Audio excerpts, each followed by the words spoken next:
Hey everybody, Valentine's Day. Roses, chocolates, and heart-shaped everything, right?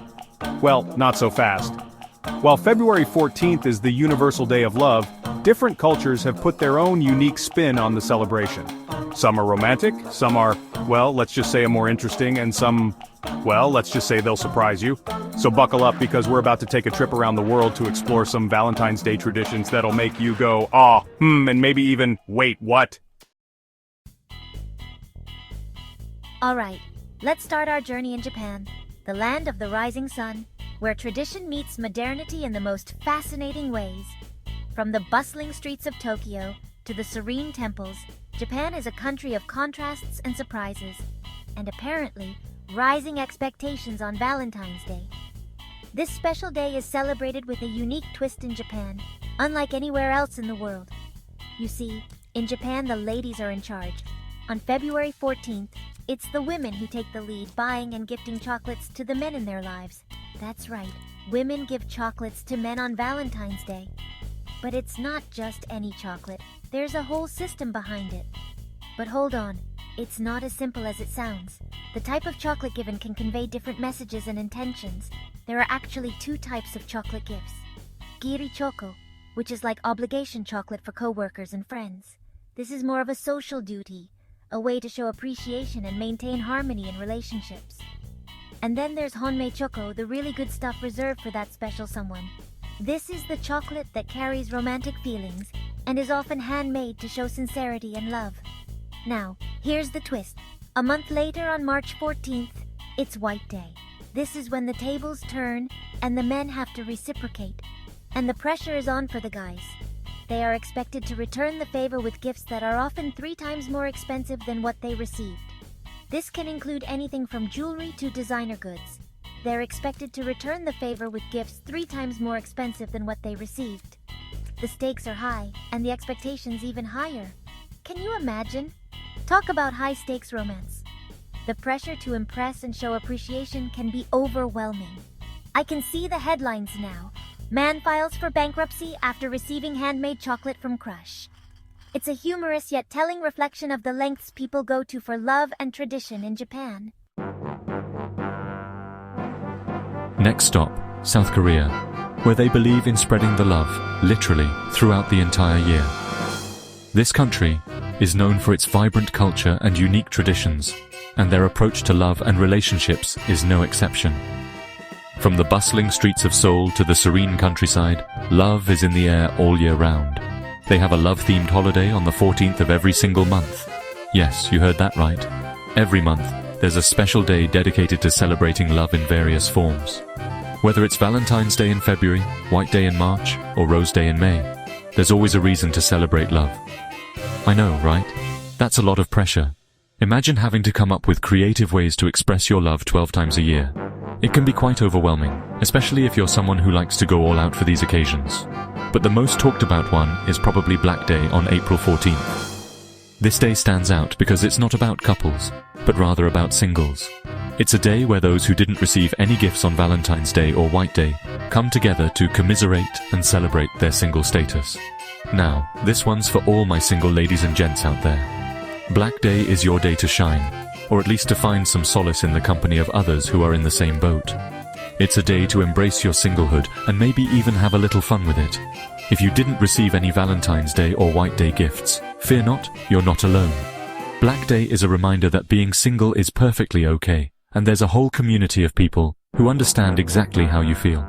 It's a day to let go of any disappointment and just enjoy the moment. On Black Day, singles gather to eat jjajangmyeon, which are these delicious black bean noodles. This dish is not only tasty, but also symbolic.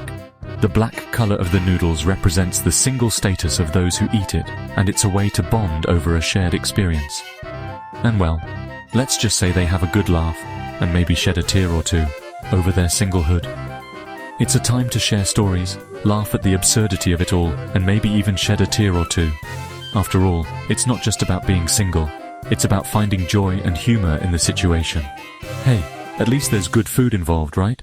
Good food has a way of bringing people together, and on Black Day, it's no different. The shared experience of eating jjajangmyeon makes the day special and memorable. I always say, you can't be sad when you're eating noodles.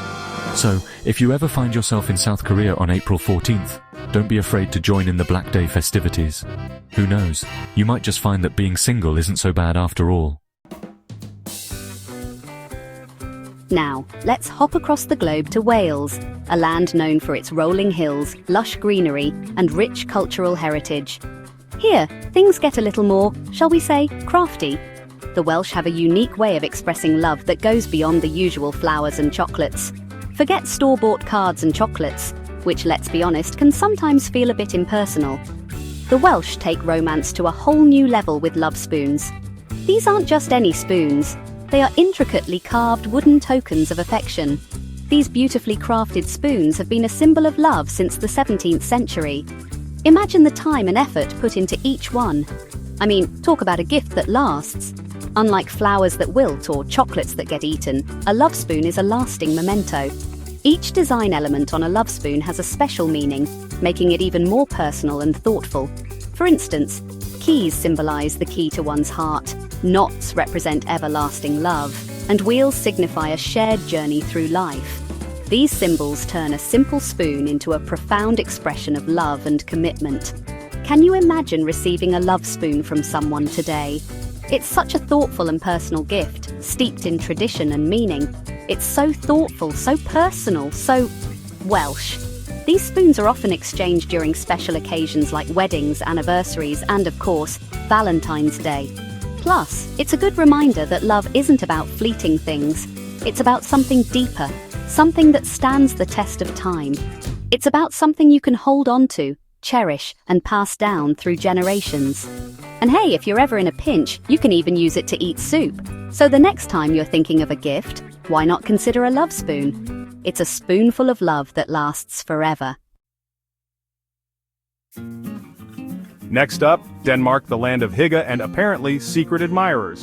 In Denmark, Valentine's Day is all about mystery and intrigue. Instead of signing their names on Valentine's Day cards, they send these funny anonymous poems called Gækkebrev, signed only with dots. Can you imagine? It's like a romantic game of whodunit. If the recipient can guess who sent the poem, they get an Easter egg later in the year. And instead of roses, the Danes exchange delicate snowdrop flowers. Because really nothing says I love you like a flower that can survive a Scandinavian winter, am I right? Chapter 5. The Philippines Mass Wedding Madness. Okay, get ready for this one, because in the Philippines, Valentine's Day is a big deal. I'm talking massive synchronized I-dos. That's right. Thousands of couples tie the knot on Valentine's Day in huge group weddings, often sponsored by the government. Can you imagine the photos, the cake, the sheer organized chaos of it all? Talk about a Valentine's Day to remember. It's a testament to the fact that love is worth celebrating. And sometimes it's even more fun to share that celebration with a few hundred of your closest friends. And strangers. Chapter 6. Brazil. June is for lovers and music and dancing. Now in Brazil, they like to do things their own way, and Valentine's Day is no exception. They celebrate Dia dos Namorados, or Lover's Day, on June 12th. Why June, you ask? Well, February is carnival time in Brazil. And let's just say, love is probably the last thing on anyone's mind when you've got parades and parties happening everywhere. So, they save the romance for June, with music, dancing, and of course, lots of gifts. And the best part, it's not just for couples. Friends and family join in on the fun too, because in Brazil, everyone deserves a little love. Chapter 7. Estonia and Finland. Friends are the real Valentines. And finally, we end our journey in Estonia and Finland, where they understand that Valentine's Day isn't always hearts and roses for everyone. Instead of focusing solely on romance, they celebrate Friendship Day. It's a beautiful way to acknowledge that love comes in all shapes and sizes. And sometimes, a true friend is the greatest Valentine you could ask for. So, whether you're single, taken, or just want to show your besties some love, remember that true friendship is a gift to be cherished. Happy Valentine's Day from around the world. So, there you have it, a whirlwind tour of Valentine's Day traditions around the world. Whether it's eating black noodles, carving spoons, or secretly writing poems, one thing is clear: love is universal, but the way we celebrate it is wonderfully diverse.